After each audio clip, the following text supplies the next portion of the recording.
Hello there! Are you ready? Are you ready to make Dofus great again? Well, buckle up, because that's exactly what I'm about to try to do. I'm going to give you a bunch of tips and tricks on how to make quality of life improvements in this game that maybe you aren't aware of. I will by no means cover every tip and trick in this game. In fact, if I miss something you really like, leave it in the comments below. But if you could do me a huge favor, smack the like button. Let's roll.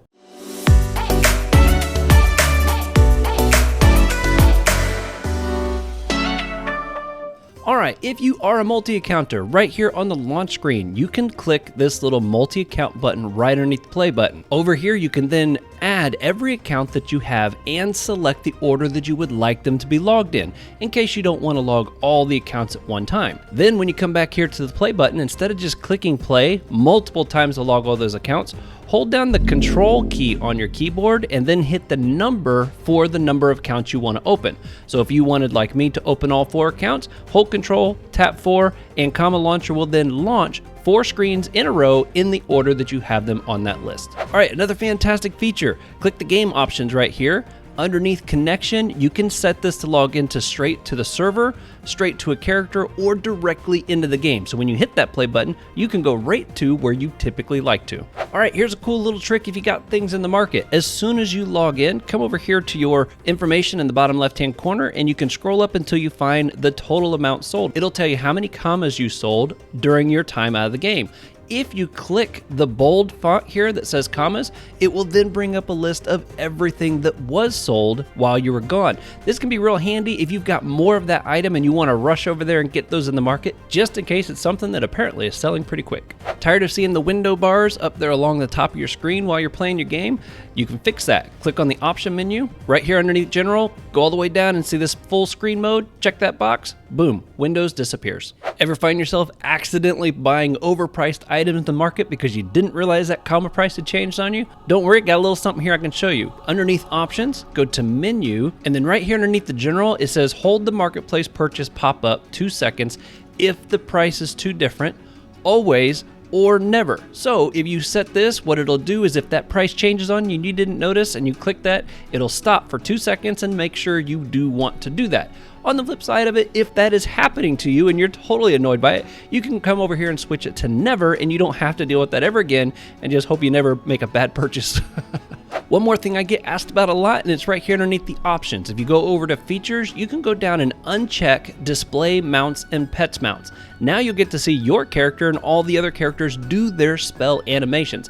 Cool thing is you still have the stats of those things, you just don't have them showing now in your fights. All right, I'm going to show you a few awesome things that are right here along the bottom of your toolbar that you may not be aware of. On the right hand side of your text box, this little green dot, you can click this, you can select this and select your in-game status from a list of options here. The away with 3 dots means you get the type of message that will be automatically responded to somebody if they were to send you a message. Something else you may not be aware of, this heart right here, if you click it, there's a few different options for how that can look. Maybe you can find one that you prefer over another. Over here on the right hand side of your toolbar, the plus sign, if you click that, you can actually get extra bars to add if you're running out of room. On the right hand side of each one of these boxes down here, you're going to see that little green line right there. That allows you to move and locate any of these toolbars where you want. You can then use the other 3 sides to reshape or align that however you want to, and you can customize your screen however it is that you'd like. Quick pro tip on that, if you are a multi-accounter, set up all the boxes and screen how you want them on your first account. Then when you log in the rest of your accounts, they'll all pop in with the exact same setup. Saves you from having to do it multiple times.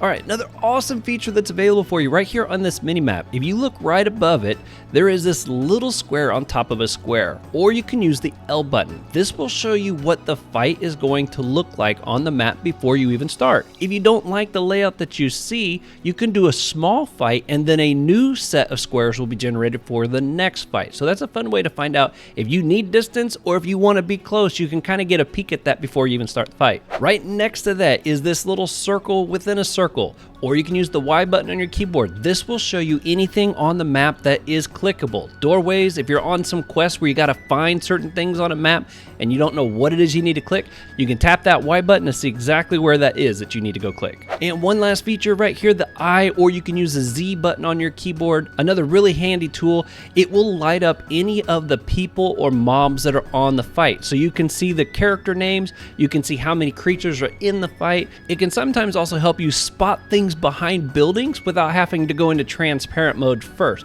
So a super handy tool that you'll find lots of ways that you can use. Typically I use the Z button, but you can also use that little square over there. There are a lot of shortcut keys in this game. If you go underneath options, shortcuts, you can find a huge list of them here and you can customize them however you want to. But I'm going to point two out to you here that's really handy.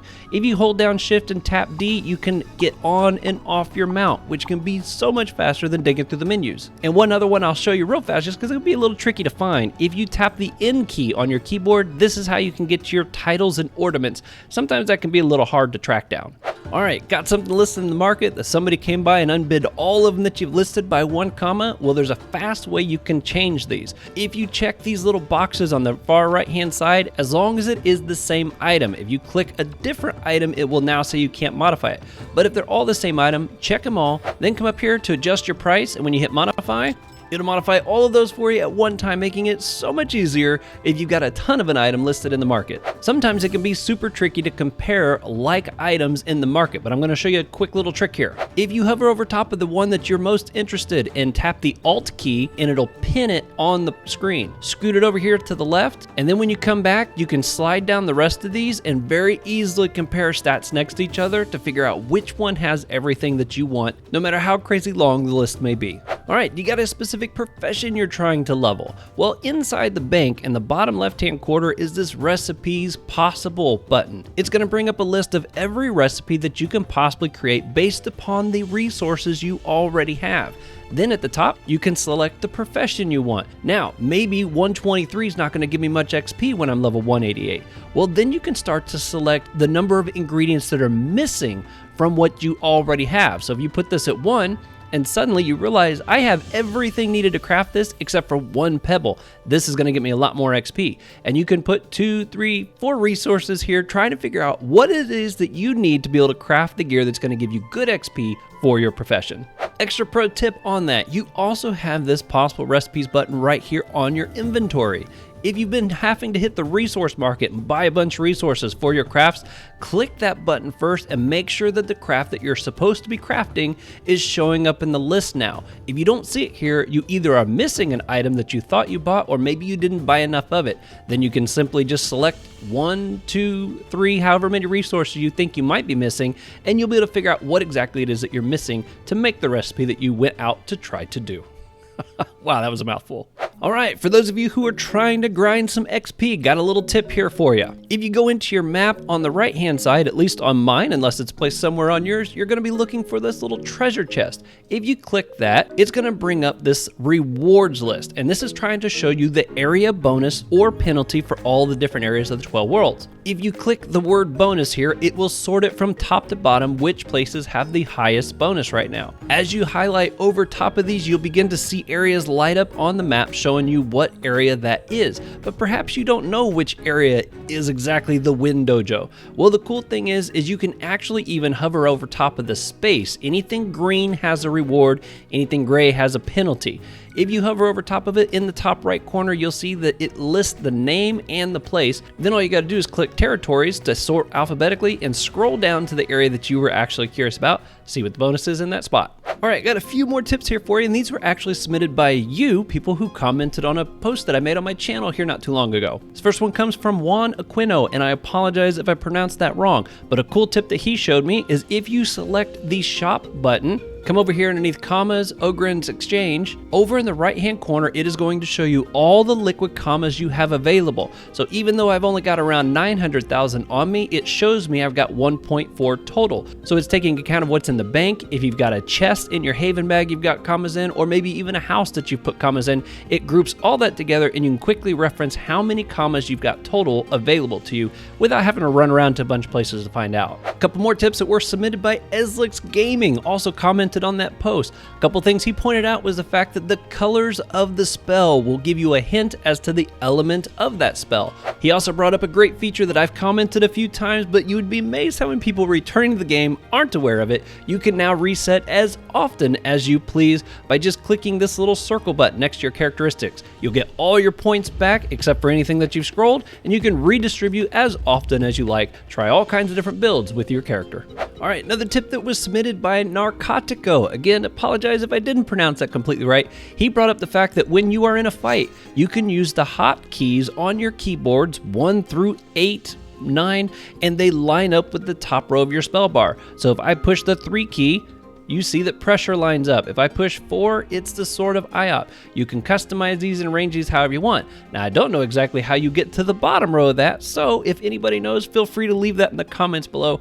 I'm a mouse clicker, I click the spells, and then I click who I want to attack. But if you like shortcuts, you can use those top numbers on your bar to spell those out a lot faster. Alright, what was your favorite tip from that list, and what favorite tip did I not even reference? Leave it in the comments below and help share that information with everybody. I would greatly appreciate it. And if you want to catch me live playing Dofus, Final Fantasy XIV, and a slew of other games, feel free to catch me on my Twitch channel at Benjamight Gaming. I will be sure to include a link in the description below. Currently, I stream there every Tuesday and Friday night with an occasional bonus stream here and there. And if you haven't done so already, and do me a huge favor, just smack that like button. I would really appreciate it. Until next time, you all be safe out there, and I will see you on the next one.